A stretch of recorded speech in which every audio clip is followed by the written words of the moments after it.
Hello everybody, my name is Waddles, welcome back. Today it is experiment time. Yes, clap, clap, experiment time.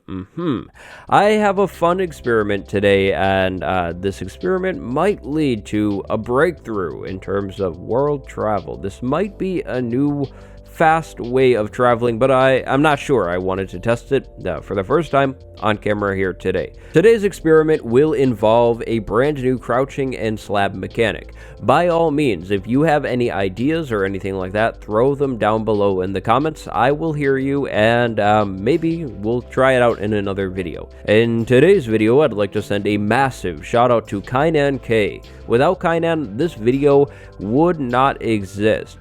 This is all thanks to Kainan. I'll leave Kainan's video link or channel link down in the description below. Definitely check it out if you like this video. And speaking of that, if you like this video, make sure you leave a like on this video and also subscribe if you haven't yet. I do tons of content every day. Yeah, So, the 19W12A snapshot changed crouching just a little bit. There has been a change to the animation, and with that change to the animation, a change to the hitbox as well. This means that players can now fit into new areas that they could not before. The change wasn't fixed in 19W12B, so either this is a really tricky bug or it is an intended change. Keep in mind that, yeah, this could be a bug. Maybe this is fixed this week and hopefully tomorrow's snapshot. So in terms of the animation, you can kind of notice it. It's kind of noticeable if you play quite a bit, like me. But the mechanic. So we have a 1.5 block high space. With this new mechanic, we can actually fit right into here and, crouch and then, yes, get our head in the block. So no X-ray glitches with this one, but yeah, we can move around in the space, uncrouched and everything, and of course, enter and exit it, everything cool like that. And so that brings us to our experiment. Is this a new way of fast travel? Run jumping, but instead of a 2 block high space, a 1.5 block high space. So that's what we're aiming to figure out. Is this faster than the normal 2 block high area? And for this experiment, I have set up a tunnel, or 3 tunnels, that are all the same length. The length is roughly 60 blocks, and I think we'll just do like a little speed test. We'll start a stopwatch and run down each tunnel, stop it right at the end, and see which tunnel is the fastest. Now, of course, I do have a blue ice tunnel, and that will be the winner. It's going to beat out the packed ice tunnels. And so the blue ice tunnel is really not in this competition. It's just between the 2 tunnels on the left here, which are the 1.5 high and then the 2 block high tunnel. I did decide to go with packed ice because I was thinking about survival. Of course, blue ice is way faster than packed ice, but blue ice is also way more rare and way more expensive. So if this 1.5 block high space is faster, of course you'll want to pair it with blue ice for maximum speeds.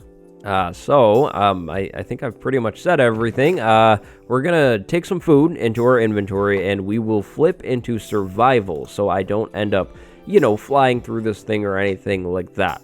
We'll run the first 2 tracks 3 times just to kind of, get around some human error and, get a decent number. So, here we go. Now we run all the way, and I'm hitting space as fast as I can, and of course running. This is where, human error stuff that I mentioned kind of comes into play. So, there we go. I think that was roughly 12 or so seconds, 11 or so. Time to do it again. All the way back. Now I'm trying to not hit the walls too, because if we hit the walls, we would be slowed down a little bit. You could expand these tunnels and make them wider and, everything like that. But, yep, I'm not really doing that. So again, about 12 seconds, and one more time.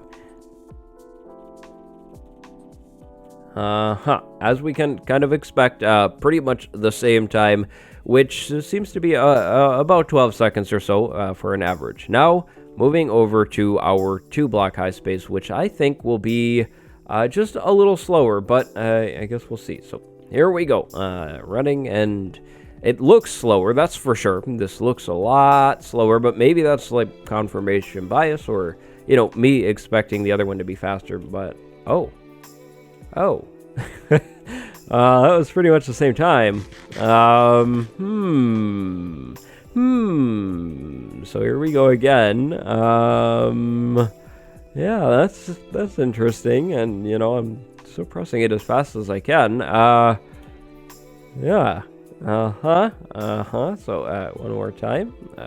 Here we go. Yeah, this actually is pretty much the same exact time. No, whoopsie, I messed up a little bit there, so we'll have to rerun this one. But that is actually, yeah, pretty much the same exact number. We didn't even really need the stopwatch. I don't think there's a difference, guys. Yeah, that's pretty much the same thing.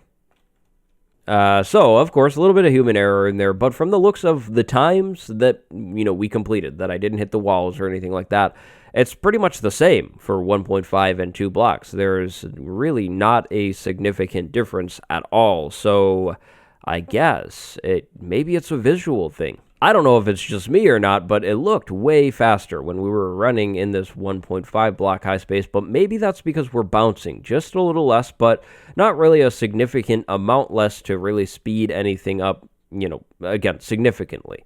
So let's talk about the practicality of these things. So I kind of planned on doing this part of the video, you know, considering 1.5 blocks high is faster, but that's not really the case.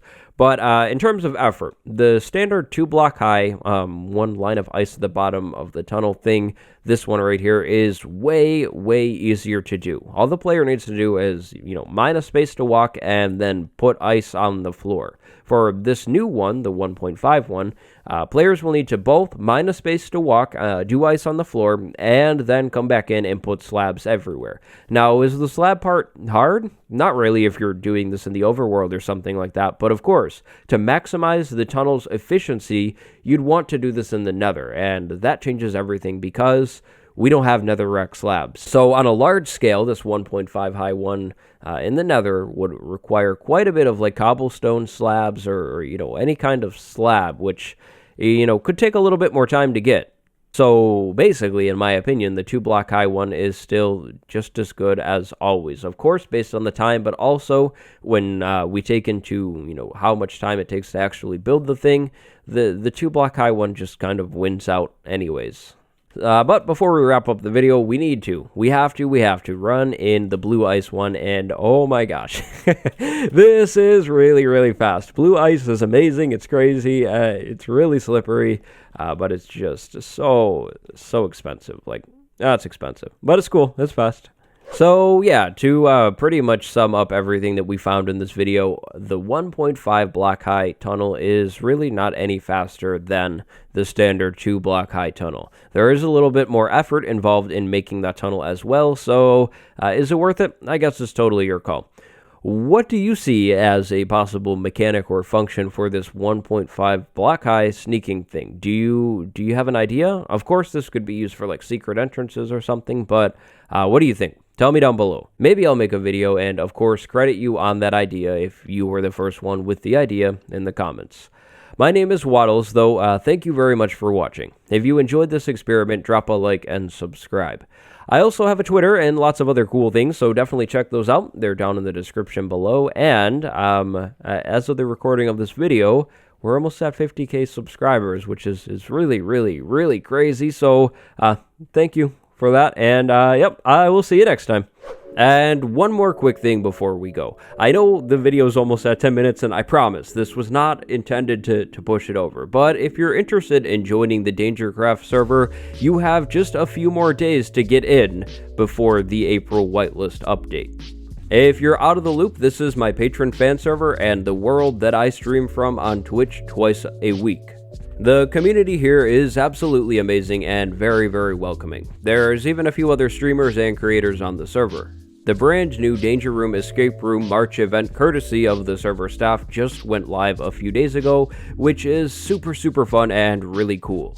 And the best part of it all is your pledge supports me directly, and it is just $1 a month to get in currently, so maybe check that out if you want. My Patreon is linked down below. Sorry for stretching the video out a little more. My name is Waddles. Go have a good day. Goodbye, everybody.